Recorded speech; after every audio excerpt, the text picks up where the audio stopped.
What's going on, guys? My name is Noah, and in this video we're going to talk about some things you can do to stop a panic attack dead in its tracks. I have a long history with anxiety and depression, but recently I was hospitalized for a potentially dangerous condition known as rhabdomyolysis that had me hooked up to an IV for 6 days in a hospital setting for the first time in terms of like staying there in a long time. Actually, the first time since I was hospitalized for depression in the psych ward. So needless to say, it was a very emotion-stirring experience, anxiety-provoking experience, and I had to fight off 2 panic attacks. So I want to try to offer a few things that really work well for me, and hopefully they can work well for you and empower you. When you're battling an anxiety attack, a panic attack, it's very important to look at it from a logical perspective and not from an emotional one. What's happening is that our body is going into a fight or flight mode. It perceives danger that isn't there, and more specifically, our heart rate is going up. So our heart rate wants to elevate, our thought patterns want to increase and speed up, and we need to slow them down. A couple ways you can do that, and a couple ways that have always worked well for me. One, if you have a sink available to you and a light switch near you, like if you're not in a public setting per se, then you are going to turn out the lights. We're going to lower that stimulus. You're going to run some water over your wrists. You're going to close your eyes and count down from 10. This is what I did when I was in the hospital room. This works so well as an initial thing that you can do to counter it. The physical sensation on a different part of my body takes me out of my head and my heart and puts it right somewhere else on an extremity, and I counted down from 10. Deep breathing, 10, 9, 8, and you just repeat that. Another one that you can do just about anywhere, okay? Just about anywhere. Move yourself to a space or a corner, drop down onto your knees, close your eyes, and do square breathing.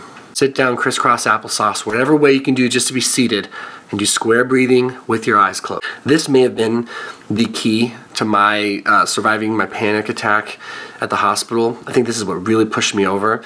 And so you breathe in for 2 seconds.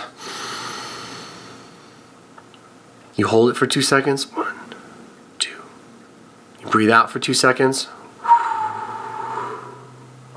And then you leave your breath out for 2 seconds. Square breathing.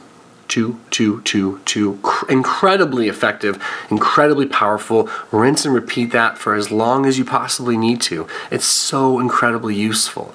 Another thing that I find to be really soothing and helpful with the whole logical perspective of your panic attack is that you need to get in the most comfortable position you can. So what is going on out there? So a really comfortable position, a really soothing position for me is simply to lay on my back with my feet elevated. I take my fingers like this and I simply rub my eyelids. Again, trying to do deep breathing. I find it so incredibly relaxing to just rub my eyelids. Always breathing deep, and for me, counting is kind of a thing for me to get my mind off of the panic, off of the anxiety, off that trepidation. So I count.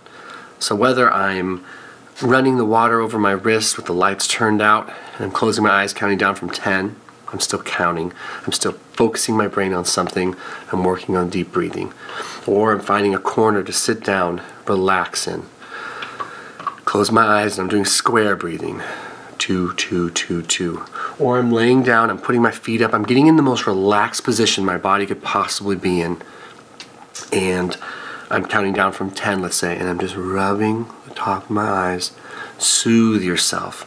It's very important to remember that panic can be beat, so you have to do things. You can't just think it away or wish it to stop. Believing in yourself is very important. I told myself in the hospital, I was like, you can do this. You can do this. You know what this is. You can do this. And the more worked up you get, the more you're fighting your physiology. The more you're just going to put fuel on that fire.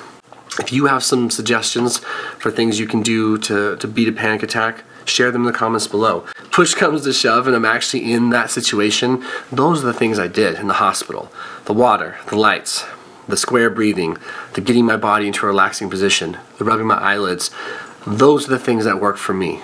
And so I want you to share your experiences, do your homework, figure out what works for you, and just remember, outsmart it. You know what's happening, take action. And beyond that, I'm really sorry for anyone that ever has dealt with panic. It's bad.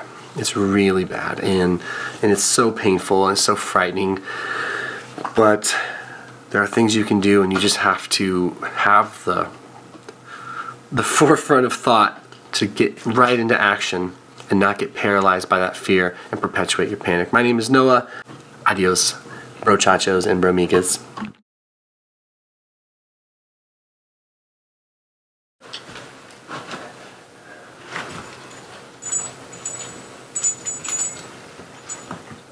Can I help you?